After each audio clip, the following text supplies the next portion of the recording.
And we are in the fourth. The world is on the fourth.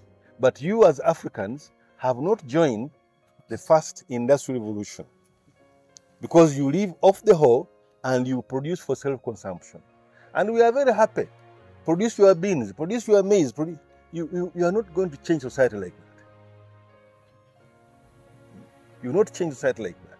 So you as NRM people want to see end of poverty as leaders. Definitely there is no way you're going to encourage people to grow everything. You must depart from that.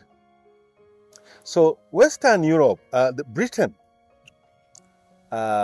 perfected science to the extent that while it was a small number, it ruled the world. And what do you need to rule the world? You need resources. You need technology and you need the money. If you have the technology and the money, you will do things. So these countries were able to do that, and you know, the British at one stage said the sun never sets on the British Empire. So America emerges. How does America emerge in 1870 something? To take over from Britain as the largest economy in the world. And it has lived since then. Now, when they were taking slaves from Africa, it depleted African resources, human resources. And we were also told that you cannot start business. If you've been to South Africa and you go to Soweto, you'll see what I'm talking about. That the Africans there look so helpless that they cannot even start a kiosk to sell Coca-Cola. There is a huge supermarket outside the Soweto gate. They walk in there to go and buy everything. They cannot start business because they were told that. Now we are lucky that the British, the white people, gave us this information indirectly. They influenced us indirectly. So in Uganda, of course, they come over. They found kingdoms. You know the history of kingdoms. But the British take over Uganda, not for any reason, but to be able to control the Nile, which flows to Egypt. And to control the Suez Canal, you have to control Egypt. To control Egypt, you must control the source of the Nile.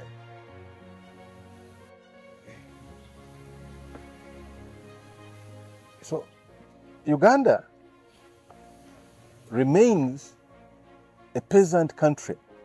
In 1903, the British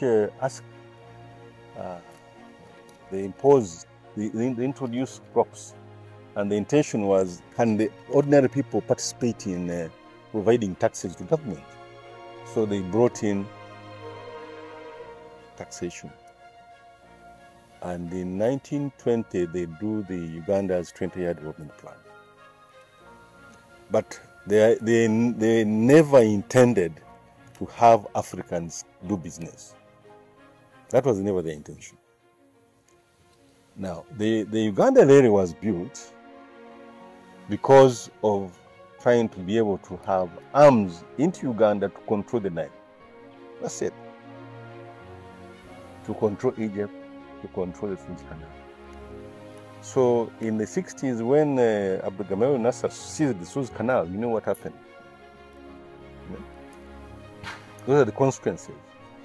So when Africans tried to get into business in the 1940s, they were prevented.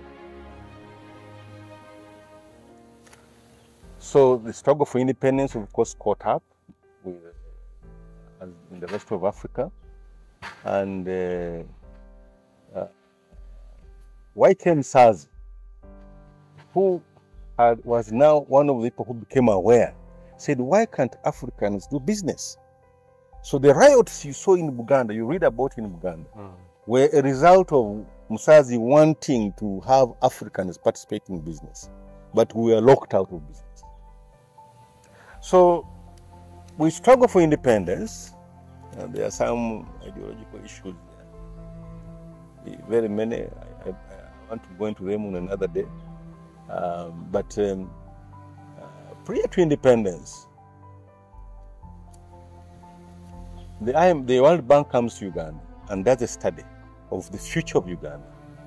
And their recommendations are the Africans should stay in agriculture and what is known as backyard industries. You know, producing those cephalias, the axe. And the Asians should be in trade and light manufacturing, and the heavy manufacturing should be for the multinational companies.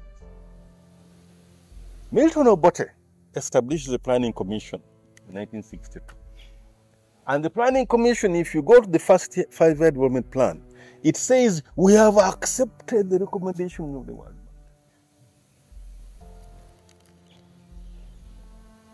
Now, I've told you it is popular when you're in a university to be in the opposition.